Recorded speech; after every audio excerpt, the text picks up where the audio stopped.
So without further ado, over to you, Ian. Hey, thank you very much for that warm introduction, Sam and Rich and Sonia, and great to meet everybody. I know one or two colleagues on here who I've probably come across in the past, and you've still signed up, so that's always a positive, isn't it? So thank you very much for that, and delighted to sort of come and talk about disruptive innovation, because I think it's quite interesting that, you know, a couple of years when I sort of left corporate world and decided to call an organization the Disruptive Innovators Network, I thought that's cool, that's really just going to be a nice stone in the shoe. And then COVID comes along and makes me look pretty boring in comparison. But I've actually do a lot of these sort of sessions. I've pulled a lot of this research from the work we've done with DIN members. So I'll share that with you. But also, as I say, there's some specific areas that Sam and Rich have asked me to sort of cover, and I'll go through them. I don't have a long slide deck, but I will do it quite at pace. But I never like to sort of do these things on my own, and I think it's always good when you can sort of bring along a colleague to sort of co-present. So I think Sam's got, or Rich has got a person. I just wanted to introduce, if you've not seen him before, can I introduce you to Adam? I can take calls from your tenants, schedule jobs, tell you about your properties, and so much more. Let's get started. Hello Andrew, I'm Adam, how can I help you? Hi Adam, how are you? I'm great. But I'll be even better if I can help you. Okay, well, I've got a problem and I need a plumber. Okay, so what do you need the plumber to do? Well, there's a leak coming from the sink in the kitchen and it's really driving me mad. We need to repair the sink because it is leaking? Yes, that's right. Anything else? No, that's all for now, thanks. Okay, great. When can I send someone over to you? Can we do Friday? And at what time? At around 4 p.m? Brad will be over on the 10th of August to repair the sink at 4 p.m. Perfect, thank you. While taking the call, I used machine learning to find the right worker and schedule an appointment. Even without an app, I can coordinate with Brad and keep you and the tenant informed. By chatting to me, I can tell you about your portfolio, answering your questions about workers or buildings. With my AI brain, I can sit across all of your communication channels, providing a consistent tenant experience. And that's not all. I have apps and dashboards too. I'm so easy to use, you'll be automating your operations in no time. To learn more, contact me at adam@traftis.com. And now we've all met Adam. I mean, I don't know how many you've actually got an Adam working in your organisation, but he's actually 2 years old, and he's a great example of a digital worker, which I think is going to be a massive expansion of within the social housing space. And I'll come back to that later on. But I'm going to sort of just open up with a few slides. I hope this all works pretty well, which it should. Okay, so I won't cover the bits that Sam has already gone through, but I did want to sort of say a bit about the mission, because I've worked in house about 30 odd years. The challenge always I found was that how do you actually make real lasting change happen? In particular, how do you scale stuff up? Set up the Disruptive Innovators Network with the contacts I'd developed over the years, in particularly out of sector.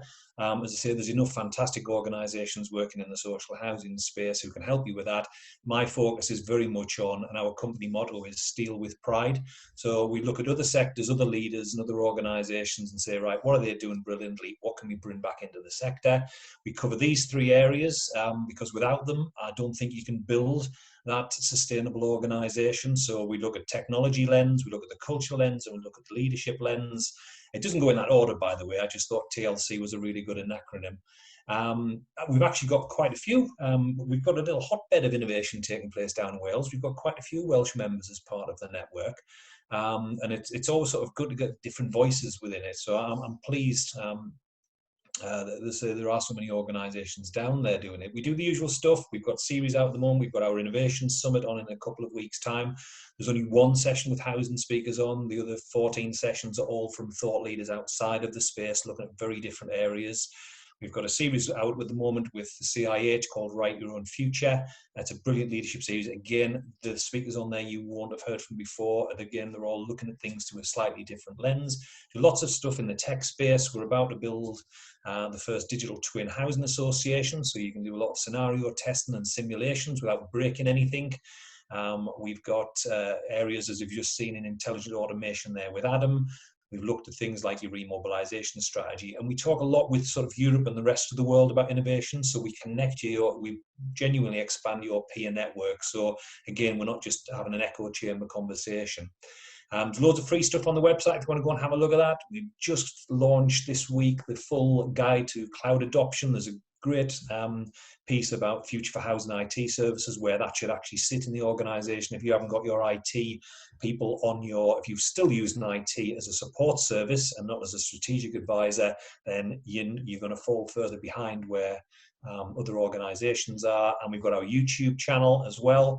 Loads of leadership interviews on there. Again, I don't think there's any housing ones on there, but something for everybody, well worth a little look. We used to do a lot of experiential study visits. Can't do them during COVID, so we're taking them online. We've got the first one with AO.com, where we'll be going inside their organization early in the new year. And we've just launched 2 new specialist networks, one looking at AI and intelligent automation, and one looking in the prop tech space, because the adoption of prop tech has not been as rapid as we would like to see. And DIN Labs, I suppose, replaces what we did around experiential learning. Part of the issue I always came across within the social housing space was, I can't remember which chief executive it was that mentioned this to me, but nobody likes to be first and nobody likes to be alone. And that's exactly what we're trying to do with DIN, which is provide that safe space where we can bring people together, experiment, fail, learn, and do things in a way that actually enhances your understanding of what's happening in the wider world outside there. DIN Labs does that. It's basically our rapid prototyping, 10 to 12 week sprints, taking business models, new business models like service design or companies like Bert's Hog, or looking at technologies such as augmented reality, VR, different areas there, and testing them out. And in the bottom right hand corner there was an example that we built last year, where we built a digital rent arrears officer in 24 hours. And we're going to do a deeper dive on that and build one of those to a proof of concept stage. So that's to sort of whet your appetite about what we do. But where are we? And this is not just peculiar to housing this. I think we are in a very interesting position in terms of nobody's been here before. There are no reference points, there's no consultants, there's no frameworks, there's nothing that actually can show us where we're going, hence the Write Your Own Future series. And my challenge back to you as leaders is, what are you going to do for the opportunities that COVID has presented? And remember, opportunities pass, they don't pause. What are you going to do to actually start to move this dial on? Because the last thing I want my members to be doing is, right, okay, as COVID starts to die down, is to start saying, right, okay, we're going to build the organization back how it was.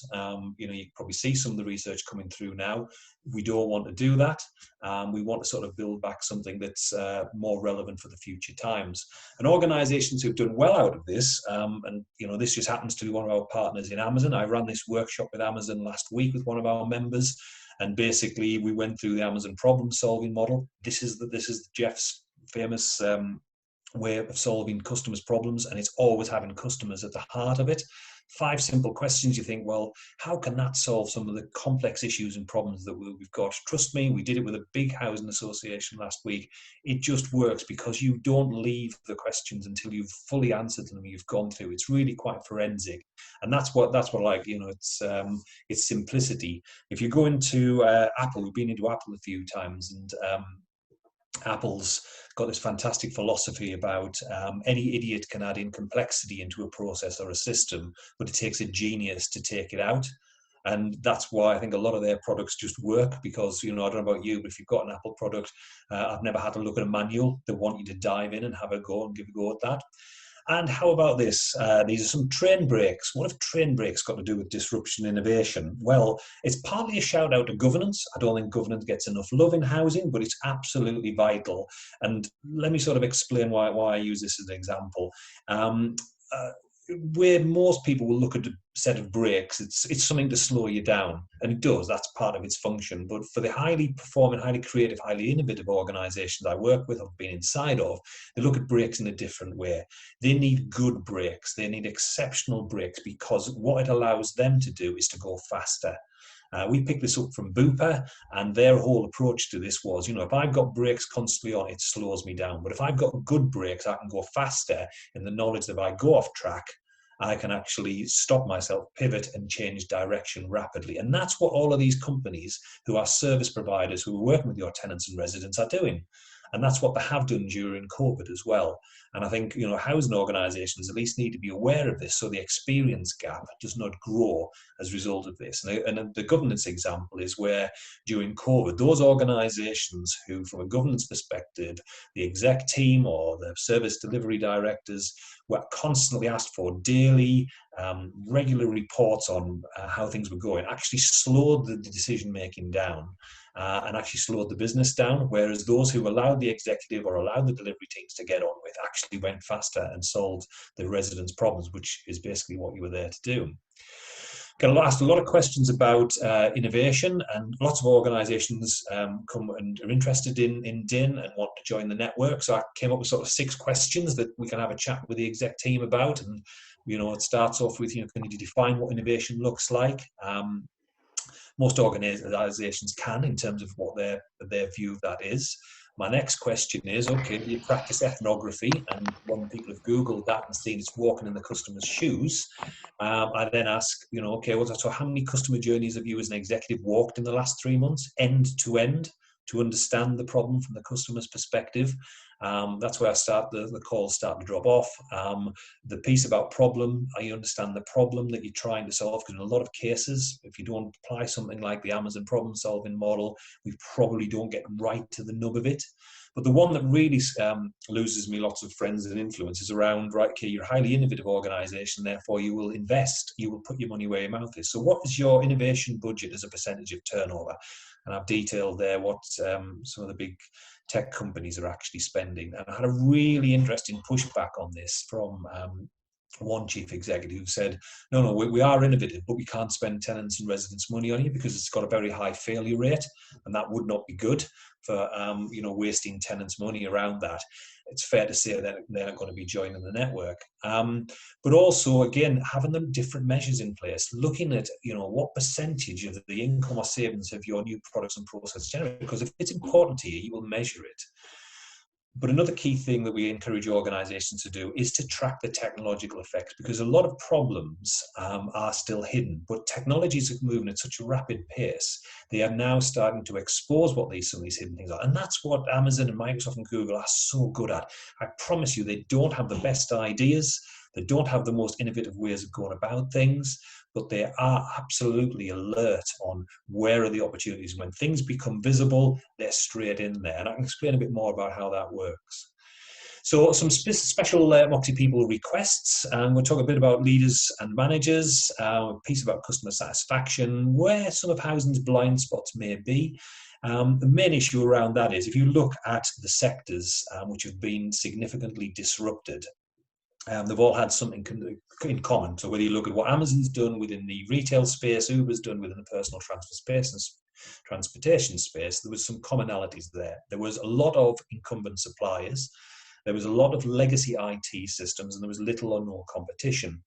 And part of housing sort of blind spots, I think, are the only things that will drive change within the sector are you as leaders, or legislative, statutory and regulatory drivers. Now, the latter are all lag responses. They're all lag measures to something that has happened in the past. The big tech companies and the big disruptive organizations that you and your customers are probably familiar with don't wait for that. And I don't think housing should either.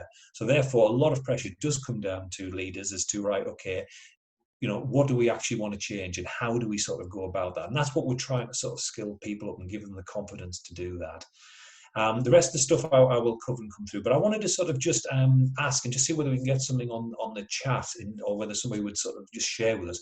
Who would you guys sort of put forward as one as a disruptive business and one as an innovative business? And if I'll stop sharing at this point, and I'll just sort of just move this across the chat, because I just want to get a feel for what your views and perceptions are around that. So if people could just sort of post in chat, just give us a name of a company that you think is particularly disruptive. It might be one we've heard of, it might be one that we've never heard of, and also one that is innovative. And just sort of post them. I just want to sort of get a feel for where I can sort of steer the rest of the conversation. So just get typing and just give us a feel in Twitter there, in the chat section there. Yeah, Netflix, yeah. Because as I say, if hopefully the ones that you come through with, I'll explain a bit why they've got to where they are and what were some of the common traits around them, what they like to sort of use and that. So, yeah. Some good ones, yeah. Some ones we'd expect. The Dyson one, yeah, I'll use that. Tesla, cool. Airbnb, right.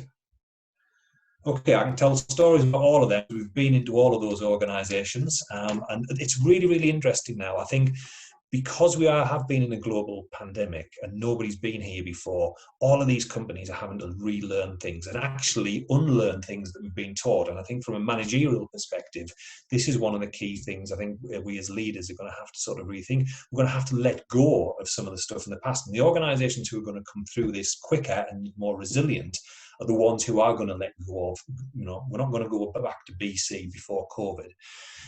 So thank you very much for that. I'll come back to some of those organisations and I'll continue with this. We've just got a few more to share, and I think I'll try and bring some housing examples into it. But let's talk a little bit about failure, because failure is a skill. You can be taught it, you can learn it. This is a story if you've heard me do similar presentations, I nearly always include the Bromford Lab. 8-year-old now, I think, the Bromford Lab, what Paul Taylor has been doing there. You imagine if you go to your exec team or your board and say, I want a 6-figure sum to employ people and build up a team where actually 3 out of 4 times we're going to lose your money, we're going to lose your investment because we're going to fail, we're not going to be able to do something. That's a hard sell to do.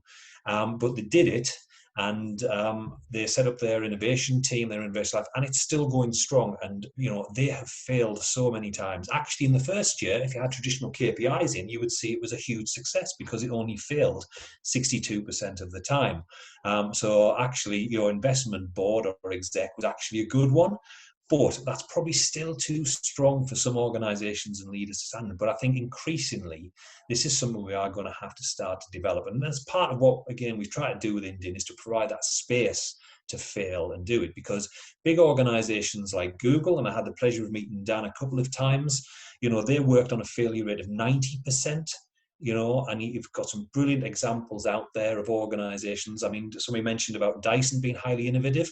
He had 126 vacuum cleaners before he got his first one on sale. He didn't give up after the 125th or the 124th. He kept going and he kept iterating it. And again, a really good example around this is, again, using the Apple. If you've got an Apple product, 2 or 3 times a year, you're getting a new product from them, or you're getting an enhancement, or you're getting a better experience from them. And my question back to housing organizations is, because your tenants and residents will be using this sort of kit, is right, okay, well, what's your equivalent of that? How are you demonstrating that you're delivering something and improving on it? Now, failure is dead easy to do, but it's something that we've had ingrained into us as actually the KPI measures you've got within the business are nearly always designed to rule out failure. You do not like failure. Well, I'm saying actually, and I'll give you some examples, actually failure is a good thing to have. You can do it really, really cheaply. Has anybody had any McSpaghetti before? Has anybody been at McDonald's and had some McSpaghetti? Highly unlikely in this country, but let me tell you about McSpaghetti's way of prototyping. If you want to Google, it actually came from Google, but if you Google prototyping, P-R-E, it's their way of actually rapidly testing, getting data and demand analysis in for products and new products and services. There's a 2-page crib sheet you can still download. There's a book about it. There's plenty of stuff on YouTube. But this is a practical example. McDonald's always looking to enhance its menu, particularly around the fast food area. Thought, hang on, pasta, got to have that in there. So basically, let's see if there's any interest in McSpaghetti. Obviously, you have to have chicken nuggets and a large Diet Coke with it as well. The only issue was it didn't exist. What McDonald's had done was they prototyped it. They got some menus, they got some photographs, and they put these up in selected locations, drive-thrus and restaurants. Customers came up to the restaurant and said, oh, I really fancy some McSpaghetti and chicken nuggets. Can I have one of them? But it didn't exist. So they knew they had to manage the customer experience. So their response was, I'm really sorry we sold out of McSpaghetti, but here's a free Big Mac meal. Customer went home with a positive customer experience, and they got some demand analysis. And very quickly they established that actually in certain locations it wouldn't go. But if you were fortunate enough post-COVID to travel to South America, I'm led to believe that McSpaghetti is still pretty popular in some of those Central American states over there as well. So my point around this is you can get really good data and demand without, spending huge amounts of money or time on it.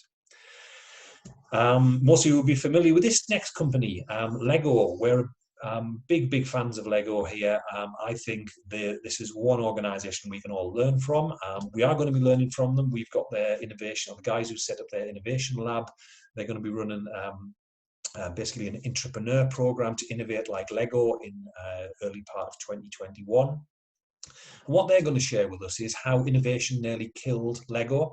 So back in the late 90s, they had consultants in and they said, how do we continue our growth? Because it was a massive brand. And the consultants quite rightly said, we need to diversify. Kids' moods are changing. They're getting more digital, more online. You need to have movie franchises and everything. So they went down that route. And you've probably seen, they did sort of Harry Potter and they did Star Wars and all of those sort of things. The problem was they built the wrong type of innovation model for them.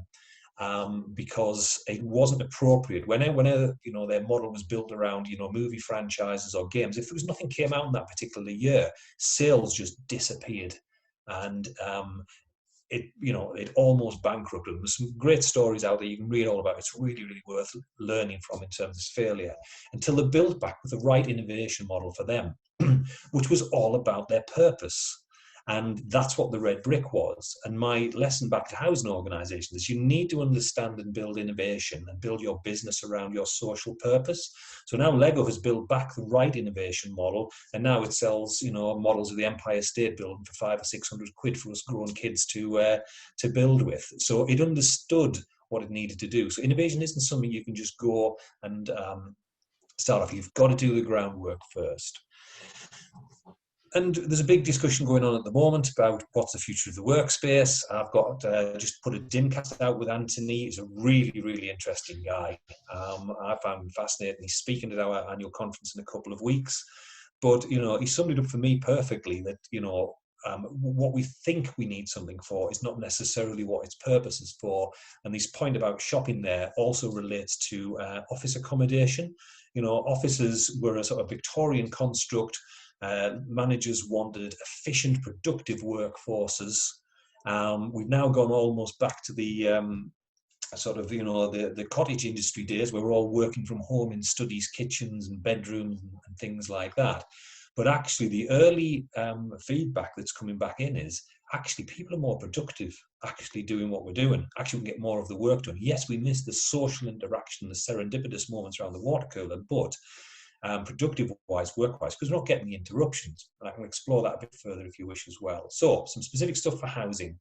I think the organisations who are going to review their organisational purpose, and you probably do this every 18 months, 2 years. Anyhow, the ones that build back around these three pillars are the ones that I think are going to come out this fastest and strongest. The agility you demonstrated when you moved everybody out of their offices within a matter of weeks, and for some organisations in days, that agility that you responded when the crisis hit, the flexibility you demonstrated when moving workforce about to actually undertake the functions that were needed to your tenants and residents. So, one of my members took people from the development team, they needed to do community engagement, and they needed to enhance that team when they were talking to vulnerable customers.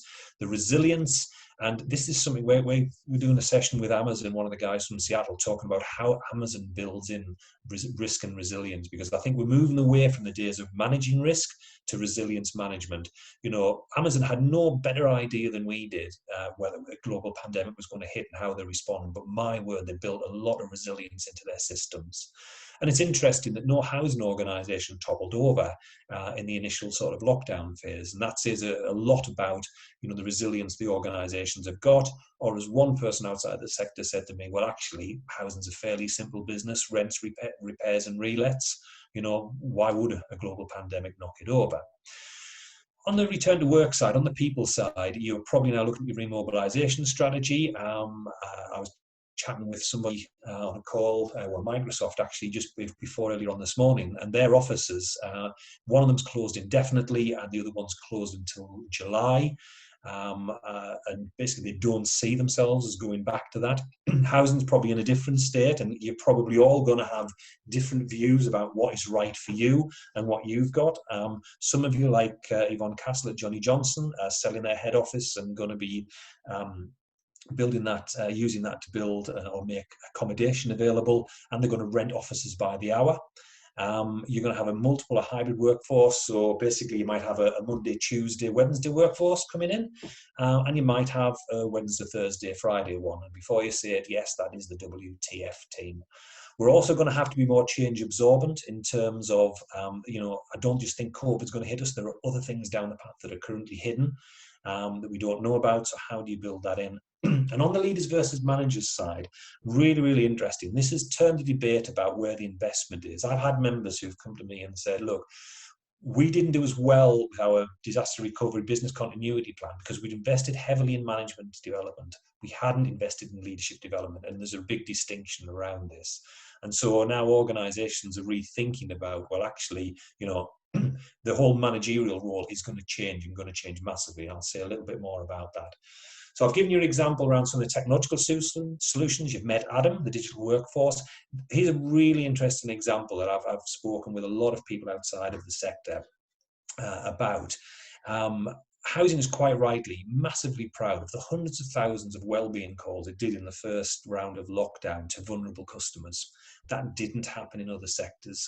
Their customers were contacted and engaged with, and again, it was probably lots of sort of your tenants and residents who were involved in this, but they were using technological means, whether that was triage from the doctors with remote video, or more likely it was through digital work such as Adams or chatbots who people responded to. And, I don't think that, housing tenants and residents are any less digitally capable than the majority of them than what you or I are to do this.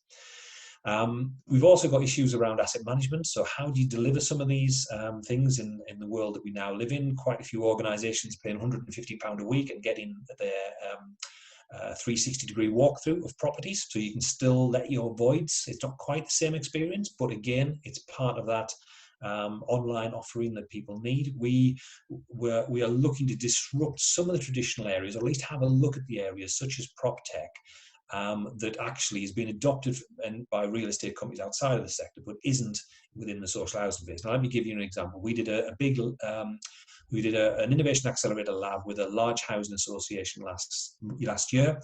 And when we've got to pitch day, where there were 6 startups there, there's some brilliant startups, but the one that got the chief exec going from horizontal to vertical in less than a second, which takes some doing, was this small Dutch startup company who ran a time-lapse video of 28,000 properties to a 90% confidence level, full external stock conditions survey in 35 minutes, using open source data, Google Street View, Google Maps, drone footage, things like that. This stuff is out there now, and what are organizations going to be using this technology for as well? I've talked a lot about the purpose of offices. I do think it's going to become space as a service. It might be the savior of the likes of WeWork. You're going to have to think about it as a shared collaboration space. When people are going to go back into the office, it's not going to be the open office is dead now. You can't have it. Offices are going to have to be COVID secure for many years to come. So, how are you going to think about it? Do you understand which roles and jobs are part of the collaborative community and therefore can be used within that space? So how do you recreate that ability to come together? Some great examples about use of office space as community hubs. I love what Bronwyn Rapley's done up at Onward, using she's got 2 social supermarkets now in a couple of her area offices. It's brilliant, tackling food poverty and food waste in a way that, I think the government is struggling with in the current week about food poverty. Because, again, it's a partnership with, a lot of the big supermarkets. But the real killer for me about it is, yes, you're utilising the office space, but you've still got your tenants and residents coming into these sparse shops where you can have conversations with them. And this is quite key. Again, another Apple story. If you've ever been into an Apple store, what do you not see within that space in the store? You don't see any signage, and that's deliberate. You go in the first part of the Apple store, it's called the Red Zone, and what are you met by? You're met by a number of greeters. You always see lots of Apple staff there, and that's deliberate. This is their data collection point. This is their customer intelligence space, whereby first thing you're asked is, how can I help you today? They're gathering stories from us as customers, and then they pass them through the business, and they solve those problems so they come out as updates or enhancements before the majority of people even know they've got a problem. What's housing's equivalent on that? How do you create those spaces to capture those stories? Because your customers are going to want to engage and expect services to be delivered differently. I've had members say we've never had net promoter scores as high as what we've got. And the reason for that is quite simple. When you talk it through with them, is nobody went with lockdown and went and read the business continuity plan. Basically, they freed up highly experienced professional people as yourself to do your job. So tenants were basically had a problem. I need this solving. That's what you got on. It was speed over perfectionism. I won't touch on the R&D. We can come back and discover that. The last couple of slides, right? Slightly negative one in terms of this is what I think should be keeping leaders awake at night. I've talked about organisation and people. We've talked about the agility you used when you got people out there.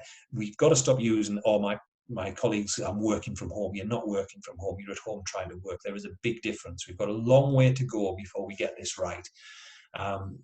Because the danger that we have is that, if you remember, for those of you remember, I don't know if you remember a thing called commuting. That was your buffer zone. When you commuted, that was the space where your brain got ready for work or got ready for home. You watched a video, listened to music, did Sudoku, read, whatever it might be. So your brain switched off. As leaders now, you've got the challenge of this always-on culture. Home is work, work is home. That is going to be toxic. It's going to lead on to issues around personal and team well-being. And my question back to you as leaders, right? Okay, how do you currently measure personal and team well-being? If I said, how's that Renderea's team's well-being over there? How do you know how it's going? Because visual management is dead. You do not need managers in the office to make people sat at the desks playing Candy Crush or whatever it might be. Those roles are gone. They're not coming back. So you are going to have to get into the whole workplace and people analytics. You're going to have this. And this is going to be hard. So one of our partners, Microsoft, when I was speaking the other day, every Microsoft employee has a dashboard on their laptop or on their PC, which shows when they're logged on, how long they've been working for, who they've been collaborating with, and what they've been collaborating on. It's got a red, amber, green rating. So if somebody's been doing 60 hours, the manager knows and say, hang on, you're contracted for 40 hours, why you haven't spent this time, or why you're logging on late at night. How many housing people would appreciate that little dashboard on their system? Probably not, because it's got that intrusion, it's got those privacy issues. But how else do we now understand how the work is getting done? There's a great guy we're going to run a lab with called Thomas Davis, ex-Google executive from a company called Temporal, who for me really understands how work gets done in our digital age. And this is something we'll be exploring with them, because if you think about it, crisis management is top down. Crisis recovery, which you're going to have to do with all of your colleagues and employees, is going to be bottom up. And I think this is where that big people workplace analytics debate will take place. Because we've all had experience of operating in the retail sector, or operating at corona speed over the last few months. I was chatting with a Sainsbury's director, and they're on a housing association board, and their response to it was, yeah, it was bad, we didn't know, but actually, we're used to operating at this is the pace. They operate on margins of between 2 and 5%. They do it because they have to. Housing's operating on margins anywhere between 20 and 50%. So, you would argue, actually, this should be easy for us. The question back to yourselves is it desirable? Is it possible to maintain work at this speed? I can't see many organizations now looking at 18-month project plans, unless it's for development and build. If somebody comes to you, you're going to say, well, hang on, we've got the whole organization working remotely in 3 days. Big challenges around the low touch, no touch economy though. What is your low touch, no touch strategy looking like? Because you can't now go into customers' homes, certainly not vulnerable customers' homes. You can't send your colleagues into situations now, but yet you've still got statutory and regulatory responsibilities to do these things. And there are technologies out there who will help you do this. We're doing a lab starting next month with a great company who uses sort of remote video assistance. I had a great example of it the other week.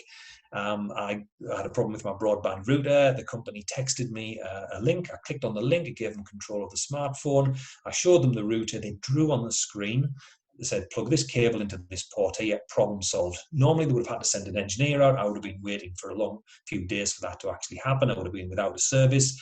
I was a happy customer. I self-served and I sorted it. And there's lots of other examples I can share as to how you can sort of do those sort of things as well.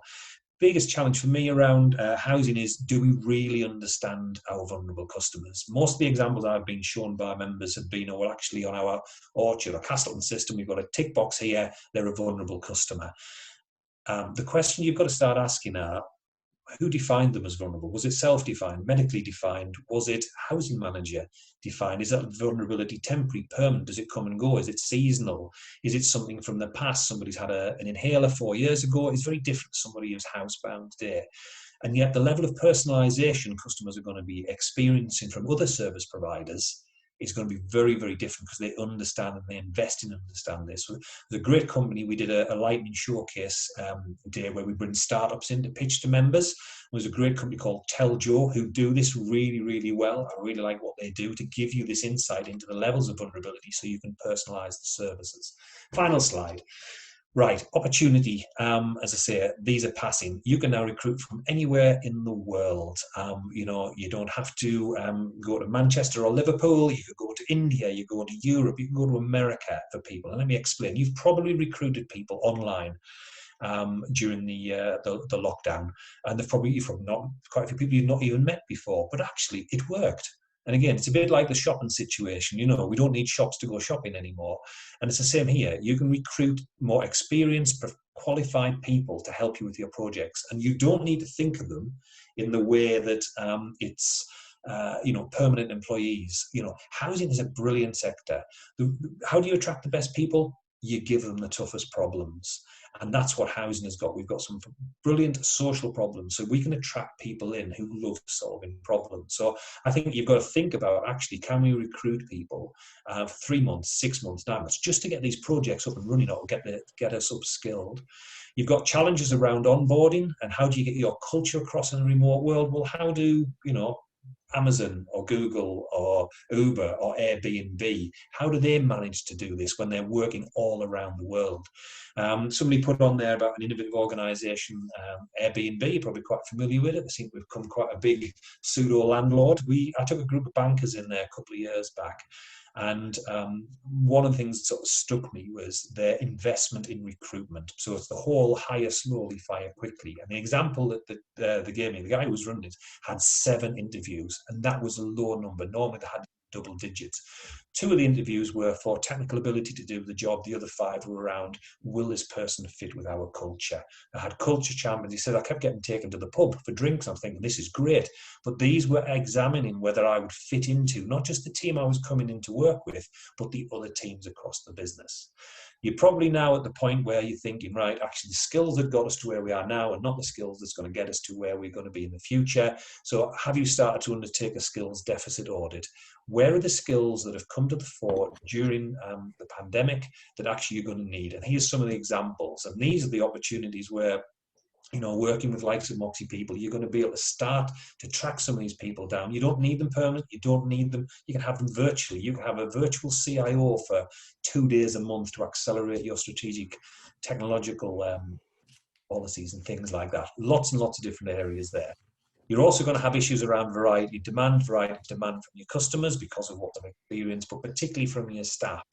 I think your colleagues who, I don't know whether you read that report that some housing organisations commissioned 3 weeks back now, those people who now work from home, don't have a commute, reduce the carbon footprint, better quality of life, more time with the family and friends, and have had a real terms 4% pay increase, they're not going to be rushing to come back into the office space.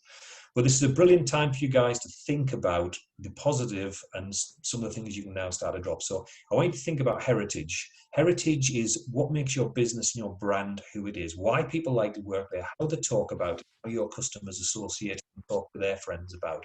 This is what you want to amplify, and you will all be very, very in this space. But you've also got a chance to get rid of some of the barnacles on the housing boat here that COVID has highlighted are just dragging you down. What is the baggage, things you can stop?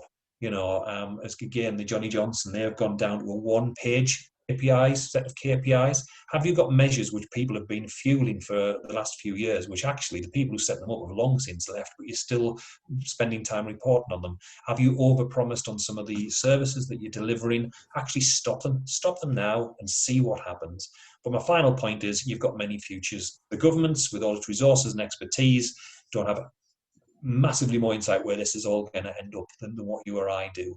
So this is your chance to actually try different things, see what works for you, but you can't work in time horizons more than 3 to 6 months, 6 to 12, 12 to 18 months, because you don't have the data, you don't have the insight, you don't have the intelligence. So as a guy called Chris Grant pointed out to me, it's a bit like that game Jenga. You've got to remove one of the blocks, the wooden blocks first, see what happens and evaluate before you take your next decision. So you're going to have to hit all of these waypoints. Otherwise, if you're planning long-term strategies now, it's guesswork. And you might be right. Chances are you probably won't be. But I will stop there, and hopefully we've got some questions in chat and there's still everybody here, or I've had another session talking to myself. Well, hey, there we go. Right. I hope that resonated with some people. Please do ask me anything, challenge me, say, no, that was absolute bollocks, Ian, or actually, yes, there's some points in there, and plenty of stories to share about some of the other companies as well. So I'll hand over to Sam. Yeah, fantastic. Thanks very much, Ian. That was, incredibly insightful and given us a lot to think about, I'm sure. One question I was going to say is just curiosity more than anything about what some of the sort of biggest savings or improvements you've seen housing associations realise through innovation, and typically what sort of departments they've been within. Right. I mean, a lot of people think innovation is this massive sort of, big change. I promise you, it takes a long time to be an overnight success. And a lot of the change in organizations takes resilience, it takes energy, and it takes investment, and it takes a lot of knockbacks. You think about it, if you look at a transformation program, I added up over my career in housing, I think I've been involved in 23 business transformation programs, 21 of them had failed. I know what you're thinking, yeah, well, obviously that was down to you. It wasn't. It was because people aren't sort of tired of change. It's actually what we sell them is about transformation. And what happens outside of the sector is these companies are looking at all of the time for where disruption is taking place and where the opportunities are within this. So like at Google and Amazon and Microsoft, they have thousands of partners who are working on and testing out these small scale ideas. They see how they work. If they're good, they buy the companies up and then they scale them up across. And this is where the likes of Uber and them have came from. My challenge back to housing organizations, what are the small changes or innovations that you guys can be working on that can actually, you can sort of roll out? And again, this is what we try to sort of do within, is provide that safe space and say, tell you what, just go and try this on this estate or in this neighborhood and learn from that. And then see, because my question that's come back from members has been, actually, we've got a new appetite for innovation. And so my question back to them is, right, okay, well, how have you captured the innovations during COVID? How, one of my members actually took some of your furlough and has gone around the organization capturing stories from the people on the front line and saying, right, okay, what have you enjoyed doing? What have you done differently? What's worked, what hasn't? And what you've got to do as leaders is to understand from the available data is what enabled this innovation to happen. Because if you don't understand that, then you can't scale it across the business. Does that help? Yeah, certainly so. I think we've just had a question come in from Paul at Curo as well. Are you okay to come off mute, Paul? Yeah, sure. That's really interesting, Ian. There's loads of stuff in there I could ask, but the one little thing that stuck in my mind right from the start was stop measuring satisfaction. It doesn't work. What should we be measuring? Right, okay. We're going to test the premise that, customer satisfaction is a lag measure. And what it doesn't do, it doesn't give you any real indication of priorities, because these questions are not necessarily set by your customers, they're set by the housing organisation. So if you go to an organisation called Promising Outcomes, that's originated in America, and their methodology is around measuring against customer expectations. They published the methodology on there, so you can see it. So we're about to run a lab with them early in 2021, and we'll probably have 5,000 or 6,000 providers involved in that. And what we'll look to sort of test there is, how do you gather expectations from your customers? And therefore, how do you measure against whether you're delivering against them? And as I say, their philosophy around... No, babe, I've got a sandwich, remember? Oh, what's in the sandwich? So have a look at. I could go into it, but it's a session in its own right. But as I say, all the stuff's on there. I can send you it afterwards, and if Cura want to get involved in that, I can send you more information around that. And do we have any other questions at all? I think Wayne, I've just had one through from Wayne at Pobble. Wayne, do you want to come forward?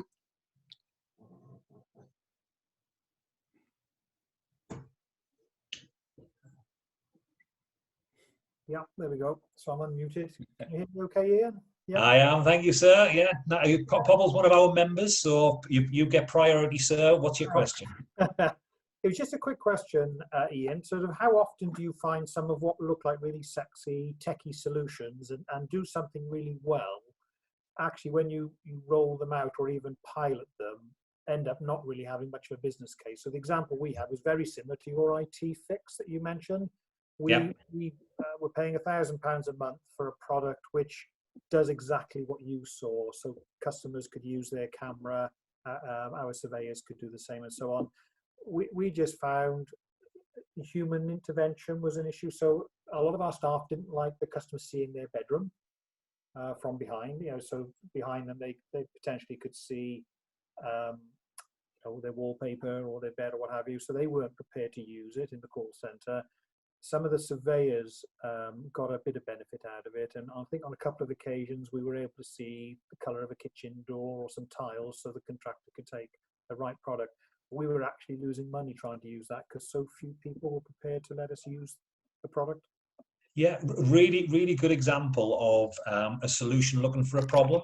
Yeah. And this comes back to my issue about actually, do you understand the problem you are trying to fix and how you actually sort of, how you actually develop that? So we're about, as I say, to do this test with a company called Sitecall. It might not necessarily work brilliantly with your customers, but what it could do is with your field operatives, particularly where you've got different gas boilers or different installations on things, that you can share that immediate experience around that. So it might be that that's a better area to try than, as you say, people showing you into the bedrooms and things like that. But it could be that you give people the facility to record it. So they do it privately and say, look, I'll record where the leaky tap is or where the light switch has gone or where it's been broken and do that. I love the example.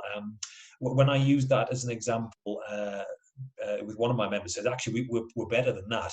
We've got a really camera-friendly trade operative who's been filming his own how do I videos. So, so YouTube videos. So he'd just been independently videoing how to fix garden gates, how to change a light bulb, all this, and just posting it on the neighbourhood Facebook page. So he was very familiar to the staff and residents. It cost them nothing, and he was just doing that. So sometimes the solutions aren't technological. In fact, technology quite often will come at the end once you get the other pieces right. Okay.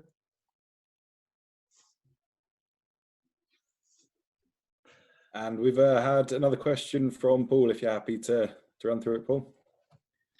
Yeah, I was just interested in Agile. We've been bringing Agile into our business in the last 6 months, and a lot of what you talk about in terms of the way you innovate feels like Agile in some sense. Is that deliberate or not?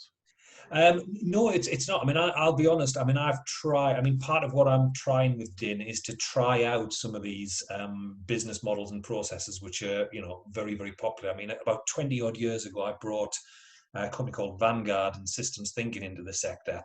And we did a lot of sort of stuff and work with them. In fact, I was just having a chat with John Seddon just before this call, talking about where he sees business models and that going. And I don't know whether you've picked up. I mean, obviously, Agile has come from the tech world. I remember when we were in it, Vodafone were all over these sort of things. I think some of these things will work some of the time. They won't necessarily work all of the time. And I think this is part of the challenge. It's about having that blend as to what is right for your business and your business model. Because, as I say, Apple have that phrase that I mentioned about building in complexity into systems and things like that. If you look at what Apple does about how it goes about solving problems, and I'll give you a good example from a housing provider. Apple doesn't talk to its customers about, right, we want your help in solving this problem, right? The area they gather the data, and they're the one who solve the residents' problems. In the same way, you as housing professionals need to understand what the problems are, and then you collectively get together and work and solve the problems with them. So for Viva Housing up in the Northwest are piloting persona-based procurement, right? And basically what they did was they had poor KPIs in the area of social care, went out and talked to their residents in the social care schemes, got them to tell their stories, amalgamated all those stories into one 3-page document, Mary's story, sent it out to their contractors and said, who would like to collaborate with us and solve Mary's problems? 2 of them gave a fairly traditional response. The third one said, actually, we haven't got a clue how we're going to solve this, but we love the idea of collaborating with you to do that. And I think that's what COVID has given us the chance to do. And I think if Agile works for you, it does. I mean, the big one now, 18 months ago, if I bought shares in human-centered design or, service design stuff, or even post-it note companies, I would have been a lot better off than what I am now. For me, that still doesn't address some of the issues around demand, and it doesn't pick up some of the systems thinking stuff around value demand and failure demand. So I think you've got to have a blend of it. I mean, if you have a look, if you want an interesting business model and look at why it hasn't transferred, I mentioned the company at the top of the presentation called Berthog, a brilliant company crossing the Netherlands, 10,000 people working in social care, being massively impacted by COVID. It's got a head office of 50, looking to get it down to 30. They have self-managing teams. They take the Amazon 2-pizza model to the extreme, and basically their whole purpose is, if it takes more than 8 to 10 people to eat a pizza, your team's too big, they create more teams as they go. So from that perspective, I want to understand, right, well, why does that business model not translate across here into housing?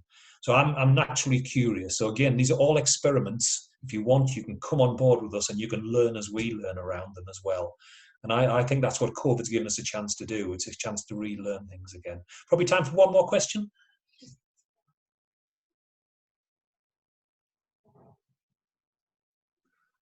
Yeah, we've got a long comment from Isabella. Isabella, I don't know if you want to share this with us directly. I don't know if you want to put your camera on or just share it with us, because you've got some really good, interesting insights in there. I don't know if it's a comment or it's another presentation. That's amazing. You take that straight to board, Isabel. I was desperate to get on. I thought, okay, I'm not working in the housing, and I wasn't sure what the meeting was for, but I've got great passion and I can see things at different angles. So when I finally got on, I was quite worried that I joined the wrong team, thinking it was all technology. But yeah, I can see you've still got the theme of trying to readapt the housing by looking at different methods of using the electronic systems. So there were comments, which is really real life experiences. So if it can help in any way, that's what it's for. No, that's really helpful. Thanks for that, Isabel. Can I leave you with this? As I said, 2 or 3 things to have a look at. Have a look in terms of personal and team wellbeing. There's a brilliant business that we're supporting called Together All, 24/7 online mental health and wellbeing support. It's massively used in the university and health sector spaces. Again, we've got Henry speaking at the summit. He's really good. I think they've really got this whole 24/7 on support. And if you've missed those water cooler moments, those moments of coming together, check out a platform called icebreakervideo.com. It's the best one I've come across for recreating those moments of serendipity and just coming people together. The one I particularly liked was where it will connect 2 people at random in your organization. You've got 5 minutes to have a video chat like this. You've got to find out as much as possible about that other person, and then you'll never see them again. But it keeps us talking and keeps us interacting as humans. And I think that's really important. Even in an online virtual world like this, people still need people. So thank you very much for the invite along today. I hope you've all took something away from that. You don't have to always agree with me. That's why I'm unemployable. But it's been lovely seeing you all. And thanks for the invitation, Sam and Rich. Thank you. And Sonia. Oh, thank you so much. Yeah, I'm just going to share quickly a really, really short survey that we've got. It takes 1 minute to fill. And also it's got this really funky format that we have now where it really looks like a text, speaking of tech. So I'm just going to share my screen quickly. All you have to do is scan that on. So, yeah, and another massive thanks to you, Ian, for all of your support today. Really interesting. And thanks everybody for attending. Appreciate your time, and hopefully we'll see you on the next couple. We'll be sending around a recording of the session later on today, so please feel free to share that with any managers or individuals you think might be interested. And if you do want to find out more about us, we'll post our website in the links below, and same again for Ian. Great, cool. Yeah, and guys, yeah, if you wouldn't mind, as I say, appreciate you ask complete surveys all the time, but it's really useful for us in terms of running these webinars to understand what people take away from it and what you want to be hearing from future webinars that we're running. So if you would take a minute or so, just there's only a couple of questions on there. Yeah, say either click on the link or take a picture of the QR code. We'd be really, really grateful. Great stuff. Awesome. And yeah, Ian, thank you very much, mate. Really appreciate that. No problem at all, guys. Hope to work with you again. Stay safe, everybody.